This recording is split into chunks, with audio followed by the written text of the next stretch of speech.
Okay, for goal one, we're going to explain the meaning of Newton's laws of motion. So for the first law of motion, if we take a look here, we have our options A through D to pick from: action and reaction, mass and acceleration, inertia, and gravitational pull. Well, Newton's first law of motion is about inertia. So that is C. Newton's second law is F equals ma, so that's going to be the relationship between mass and acceleration.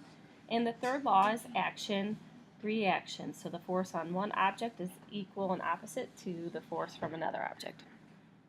All right, we're going to predict what happens to moving objects and resting objects using Newton's first law of motion.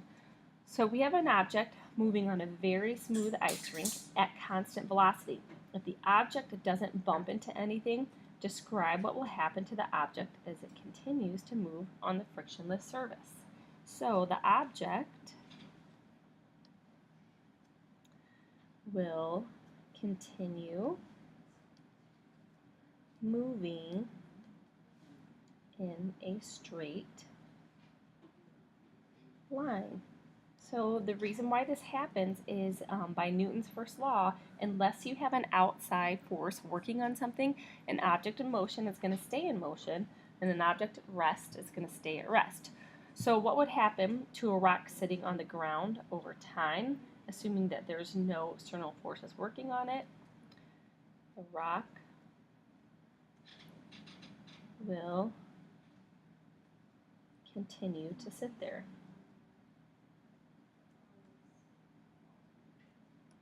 Okay. So, explaining what inertia is.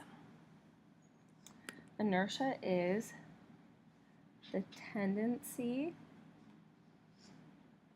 of an object to stay at rest or to stay in motion. Okay, so an object in rest wants to stay at rest unless you apply force to it. An object in motion is going to stay in motion unless there's an outside force working on it. So which has more inertia, a 2,000 Newton rock or a 20 Newton rock? Okay, so with inertia, the objects that have more mass are going to have more inertia. So it's going to be the 200 Newton rock.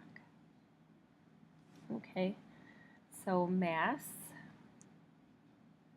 and inertia are directly proportional.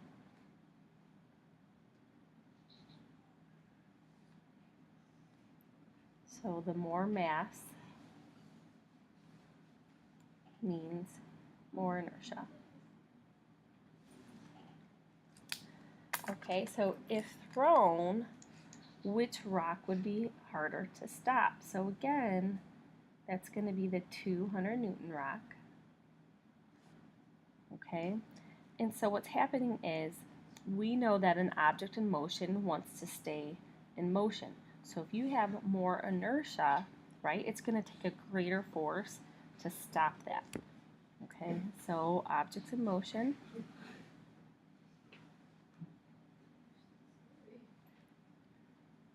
tend to stay in motion.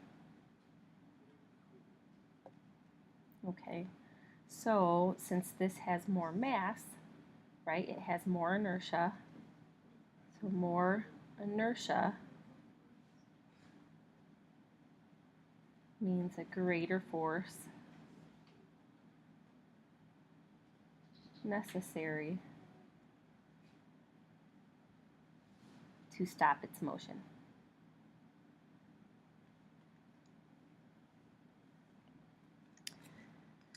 Right, goal 4.6 is to describe the relationship between mass, force, and acceleration. So we have these four graphs here, and we want to know which of the graphs show mass and acceleration being directly proportional. Now, if something's directly proportional, that means as one item increases, right, then the other one has to also increase, or as one decreases, the other decreases.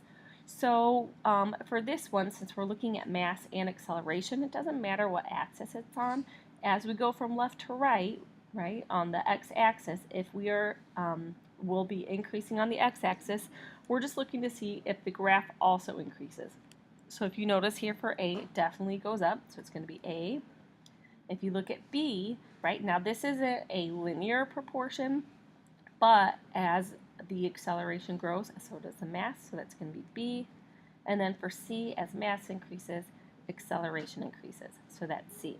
So which of these graphs then show inversely proportional? What this means is as one item increases, the other one decreases. So in this graph, it's showing that mass is increasing, right?